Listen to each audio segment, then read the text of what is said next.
in terms of technology, the BWCs is the biggest, like, technological advance. But the other thing from our aspects of it, and this may be something you may not have even considered as technological, but we have tasers now.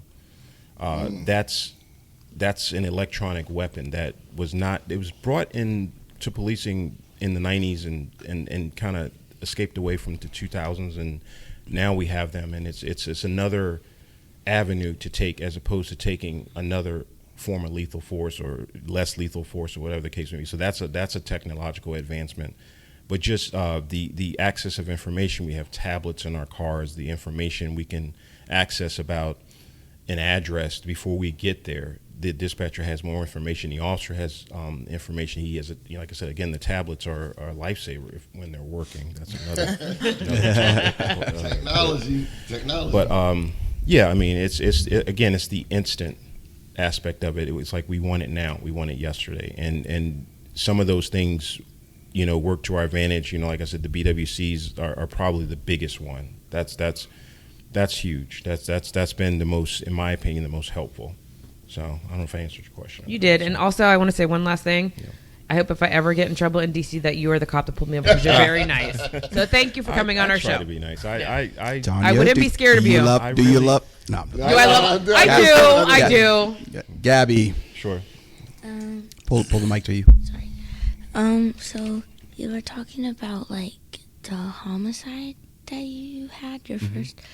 And that reminded me of a question I've had, because when we talk about, like, in school, when they show us videos about, like, what you should do in, like, school shootings and stuff. Active shooters. Yeah. They always say that if you are injured or one of your, like, friends or classmates is injured, that the police are gonna, like, skip over them to try and find the bad guy. So do you guys do that when it comes, like, shootings outside in like other situations outside of school too? So what you described, and that's a good question, is you've had great questions. Yeah, I know. Are you 14? What are we doing right now? That's my niece. Your first, maybe I'll just send her instead of me coming. Right? The first scenario you described, I'm going to do two parts to this, was an active shooter situation. In an active shooter situation, our primary responsibility is to neutralize the active shooter so that they can't hurt other people. Everything else is secondary. Now, when I say everything else is secondary, that doesn't mean that it's not important. Secondary would be someone that is hurt, that is in a, let's just use a school as the example. We have an active shooter in a school, and you have students that are hurt, they may be shot, and the shooter is still in the school. The police officer's primary objective is to go get that person first, and then we come back and we help as many people as we can. But we can't stop along the way. It's in our, I don't want to say it is in our protocol. I'll just be honest. It is in our protocol, and most law enforcement agencies have the same policies of neutralize the shooter. Absolutely neutralize the shooter first, and then render first aid to victims that need it. Now, you talk about a homicide situation, and I've been on a lot of shootings. I've been on, again, 30 years, I've seen a lot. That's different. That's a much, much different situation. A lot of times we respond, let's say, I'll give you the example, we get a call for sounds of gunshots. We get to the area, there's a guy on the street, and he's been shot. He's shot in the leg, he's shot in the arm, whatever the case may be. Our first priority is to get first aid to this person. If the shooter or the person we have a description for, let's say the call came out as a sounds of gunshots, subject seen running from the scene, black male wearing, black hoodie, red pants or whatever. We're gonna go. Our first priority is to render aid. Our second priority is to look for the person. So it's two different scenarios. If you have an active shooter, and if you have a shooting scene, those are completely different, and they're handled different ways. So, yeah. Haran. My question is, all right, so you said that you guys are short-staffed, right? Yes, we are. Short-staffed, unfortunately, right? Yeah. And with everything that's negative going on in social media and how it portrays police in a different way, what would you tell these young kids nowadays where, that it's not so bad to be a police officer? How would you recruit them, Ooh, good question. That's again, it's a hard thing because this job is not for everyone. Like I would encourage, if you have an interest in law enforcement, you should pursue it, but know that you're getting into a thankless job. You're getting into a job where you are going to be tested on a daily basis of your resolve, your patience, how much abuse you can take from the public. So know going into it that it's not an easy job to take. And I hate to use the word calling, but it is. I mean, it takes a special kind of individual to be selfless, to go to work and know that they may not come home that day. And that is the reality of police work that I hope everyone understands. That's why I've always had a great amount of respect for police officers. Is there's no guarantee that they're going to go to work and come home. I mean, generally, and no offense to most of you here, but you go to work, you pretty much, you're going to get off at a certain time. You're going to go home and you're going to spend time with your families. Police officers go to work and you're supposed to leave. Your shift ends at 4:00. I've left work at 9:00 at night and know going into it that could happen. Know going into it that a 10-hour shift could easily turn into a 20-hour shift. When 9/11 happened, sorry for telling stories, I left work at 7 a.m. because I worked the midnight shift. I came back to work at 8 a.m. I didn't get off of work until 9 a.m. the next day. So that is the type of environment. And, of course, that is an extreme situation. You know about 9/11, Gabby? Yeah, about what happened that day? Actually Yeah, have so a question. okay. Were you working in D.C. at the time? Yes, I was. Then why did you have to stay for so long if you weren't, at the situation? Because they didn't know where the situation was going to happen next. Oh. So the Pentagon was struck. I forgot about that. The Pentagon was struck, and I actually was deployed to the Pentagon the next day. But during that time, and I'll tell you, I've never seen D.C. empty before. It was a ghost town. Literally, no one was on the street. At 9/11, 2001, the entire D.C. area, at least in the 5th District where I was assigned, there was no one on. There was no cars on the street. There were no people. It looked like some scene out of a movie where literally no one was on the street. So it was very eerie. It was a very unfortunate time in our history. Haran, to go back to your question, it's difficult to motivate someone to do this unless they have that already in them. I can encourage it. I can give them the reality of it, but they have to make that decision for themselves. I would never say, hey, man, come be a police officer, because it's not for everyone. And there are people that come here and they realize within a month, within days, this is not for me.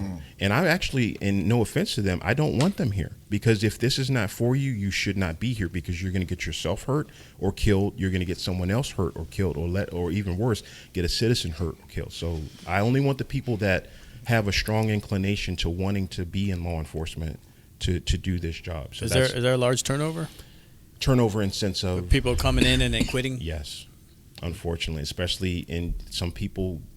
They're from different parts of the America, and Patricia will tell you, DC is very transient. It's a lot of people come from other places to. They're be from here. around here. They're from Virginia. Yeah, I was born and raised here. So born in D.C. A lot of people come from Ohio or Chicago or other places, and they come to DC and they're the culture shock, and it's like, can't. That's okay. I'm going to go back to where I'm from. But some people come here and they acclimate and they do fine. I got plenty of officers that are not from DC that do just fine. So. All right. Patricia, tight. My final question was going to be a fun one, but I have one before that. Do you think that sometimes law enforcement does attract people who are kind of want to be drunk on power, or Adrenaline junkies? Yeah, well, adrenaline junkies can be okay because I think you need that, but sort of like, oh, this is, they watch a couple of cop movies and I'm going to be a badass and I'm going to have a gun, and it sort of speaks to that, or that kid who maybe was beat up in high school and now he got big and now he can be in charge. And that's sometimes where you get the quote unquote bad officer. Yes. That's my serious question. That Yes, lighter one. Absolutely, this job attracts that type of person. And have you guys worked on ways to weed that out with the? They usually weed themselves out because their ego writes checks that their career Ass can't cash. Love it. Because and it would be naive to say that police officers are not egomaniacs or not high on power. Well, I know sometimes. you so. Of course. But yeah, I mean, the personality comes with the person. If you were a low self-esteem person, or you had lack of confidence, and then story again. I had a lieutenant who did a roll call, and he's very, unfortunately, this guy was just an asshole. And he said to the roll call one day, because we have sergeants and then we have the lieutenants who come in and talk also, and he comes to work and he says, you know, when I put this uniform on, I feel like a man. And, you know, he's strutting around the roll call room and all that. And the officer says, I'm a man with or without this uniform. You know, like, this uniform doesn't make me more of a man. I'm you know, and so you have those personalities, you have those people, and they are sprinkled in all police departments throughout this whole country. So it would be naive to say that you don't get the baggage of someone who was picked on, who's going, okay, now I'm Joe police officer, I'm going to go enforce the law, and you have to respect me. But those people, they don't usually last. They and I'm not going to say that they always weed themselves out, because no, some of them are still here, and we know those guys who are a little bit more ego than others. And you go on the scene, you're like, oh boy, you know, so and so's going, you know, he's going to be talking his talk, and you know, some people are that way. As long as they're doing it within the confines of the law. Like, I have an officer who, he does traffic. He loves traffic stops. All he does is traffic stops. That's his thing. He and he's not wrong when he pulls people over and he writes them tickets, but he enjoys doing this. Why does he enjoy that? I don't know. Maybe he, you know, someone got into a traffic accident, and he made it his mission to come on the police department and get his. This will never happen on my watch. So, you know, you have officers. Everyone comes with their unfortunate. Some people come with biases. Some people come with a clean slate, and they get biased as they have more experience on the police department. But it would be, it would be naive to say that no, people don't come with egos and having something to prove. But it's not often. It's the exception, not the rule. Like, most officers are level-headed. Most officers do want to be just and have a good interaction with the community, as opposed to just saying, I'm the police, you're going to do what I tell you to do, no matter, you know. Most officers are not that way. Okay, so I'll say something nice to you because we've been friends for so long, but I have always been impressed with your humility, being someone who has that power. And one of the small things that you used to do most of the time is not wear your bulletproof vest on the outside. I remember this really vividly because you said sometimes, like, people would wear it on the outside, like back in the day, like strut around with it, but you can put it on the inside. I don't know if there might be bigger now or different now. Well, but things have changed, honestly. You talk about the uniform. Our uniform required us to wear it underneath back then. But some people would put it on the outside, right? Some people would put it on the outside because they were irritated from it being on the inside. Okay. But some people would put it on the outside to showcase. Yeah, that's what we're talking about that time. Now our uniforms are different. Now our uniforms are the vests are on the outside. Like, that's part of the uniform. They revamped it, and it's actually more comfortable this way. So, but anyway, you were always pretty chill about it. Okay, so my last question, fun question. You only get two. What are you doing? I can have as many questions as I want. I'm the star of this podcast. Okay, so, Pat, you were saying...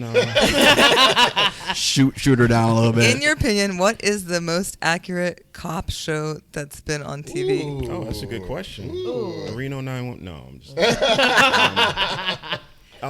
that's a great question. Movie or show? Can it be both? Yeah, movie or show. How about that? Depiction of law enforcement. Wow. You know, it's funny. I don't watch a lot of cop shows, guys. I know that sounds... Training Day? What about Training Day? No, Training Day's not real. No. Yeah, you can't do shit like that. SVU? No, yeah, you don't. I just lived that. I don't want to see it on my entertainment. See, I wish I could, like, give you... I don't watch a lot of cop shows because I do it. It's like people in medicine don't watch Grey's Anatomy and ER. But I'm going to still try to answer it anyway. I want to say, what was it, Third Watch? Oh, yeah. Wow. I just started watching that. That was probably the closest. Bosco. That was probably the closest to what we deal with on a daily, because it had the interactions between all the police, fire, the I guess they're not paramedics, siloed. Yeah. What about The Wire? Would The Wire be kind of close? The Wire's more undercover detective work, but yeah, that was a good That was a good real look at, like, how stuff is really done. That's what I thought. Crime, and like that is very crime, very much so. Like, but I've been in uniform my entire career. I've never done any undercover. I've never wanted to because I'm not good at it. I know That's not my strength. I'm not good at lying. Like if I went to go buy, if you're a drug dealer and I go to buy drugs, I get nervous. And Can I have, that's not my forte. Can I have some drugs, please? It's like, you a cop right now? I'd like to take the marijuana. I want to score some pot. I'd like to score some of that pot. married Yeah, so weed. I stick to my strengths, which is patrol and being. I want people to see that I'm the. I don't want you to have to. Plus, you talk about anxiety. That's an anxious. That's anxiety ridden job is being undercover. As I've talked to some guys who've done that. So. Off the air, I want to tell you that story. Yeah, I'll show you sure. a story. But one thing too, I got to say, as much as I've come to like you, I didn't appreciate you dating us with that Hill Street Blues comment either. Oh yeah. Sergeant Taggart, Yes, sir. I appreciate you coming on here, brother. Yeah, it's been a pleasure. You know, I would tell you that your superiors, if they know that you're on here, you, to me, in my opinion, are a good representation and a Thanks. good person to put out there to bridge the gap between what the public perception is of officers and what the reality is. Mm-hmm. Because I think the media does portray officers in a not a very good light.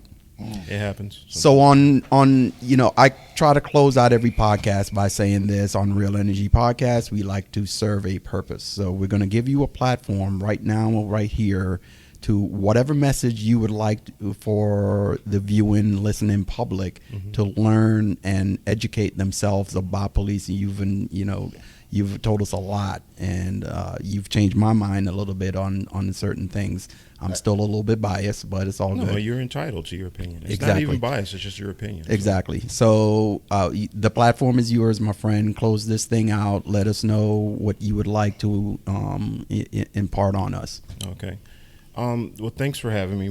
It's been enlightening for me as well, because I interact with police officers a lot. And it's not that I don't interact with civilians, but not in this capacity. If I interact with a civilian, it's usually because something bad happened to them. They got robbed, their car got broken into. So I'm dealing with them from almost a victim standpoint, or I have to deal with them in a law enforcement standpoint where I have to take action against them or with them, or even sometimes try to help them.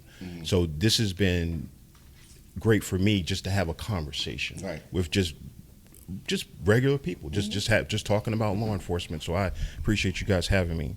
And I spoke about it earlier about cooperation, and cooperation, and I'll say this again, does not mean submissive. It does not mean passive. I feel for this country because I see the swing of where policing used to be to where it is now, and we are almost seen, not almost, we are seen as the enemy. When I grew up, it was officer friendly. A very quick story, I was lost in Rock Creek Park. I went, I'm a tennis player. I was at tennis camp. I got turned around in Rock Creek Park. You know how big Rock Creek Park could be. I'm crying, I'm lost. Here comes a DC police officer in his car.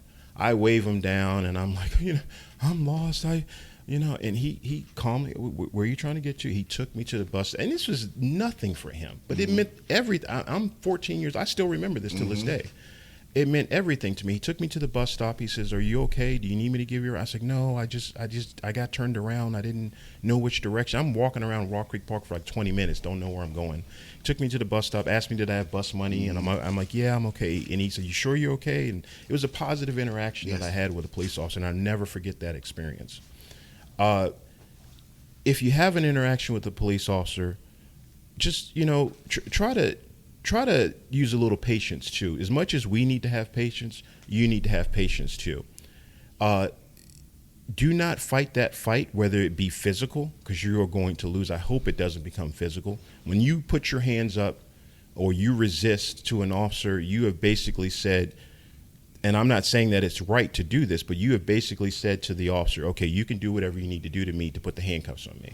Do whatever you need to do to me means I can use my ass baton. We have a whole bat utility belt of stuff that can hurt you. And I'm not saying that to be intimidating. I'm just saying it because it's true. We have an ass baton. We have OC spray. We have a gun on our hip. Some of us carry tasers. We can hurt you. We don't want to hurt. No, it's not. Police officers don't go out on the street. Oh, who am I going to hurt today? Who am I going to? We don't go out with that mission. We go out with the mission to try to help people. So let us help you. If you did something wrong, Pat spoke about this earlier, you probably did something wrong. If you're getting pulled over, you did something wrong. Don't assume that we're pulling you over just for no reason. If we're having an interaction with you, it's generally because you did something wrong. A lot of that outcome is going to have to do with how you interact with that your attitude is a big, and let's not pretend that it's not. Your attitude towards that officer during that interaction is going to have a lot to do with the outcome of how that goes, whether it's positive, whether it's negative, whether it's neutral, whatever the situation may be. I've pulled people over. They've given me attitude, and I'm like, dude, I was just telling you to, slow down a little bit. I'm sorry, officer, and and they automatically come at you with this, and it's like, just take a second, hear him out, put your hands on, just hear what he has to say. It may turn out to be nothing at all, and have a nice day. So just a little bit of patience on your part helps too. When I say your part, I'm talking to civilians. So patience, complacent, cooperation, it goes a long way. Trust me. We would appreciate your cooperation. I say it to people all the time. Could you please cooperate with me? Could you please cooperate with me? And that's a very, very good way to close out this podcast. Sergeant, we are thankful for you being on the podcast Thank you, today. guys. This was a very, very candid conversation. I think it will go a long way to bridge the gap between the public and the police. I hope so. Thank you for joining us on this episode of the Real Energy Podcast. Don't forget to check us out on YouTube, where you'll find all our videos posted. This podcast will be posted here on all of our podcast platforms, Apple, Spotify, Amazon, you name it. Peace.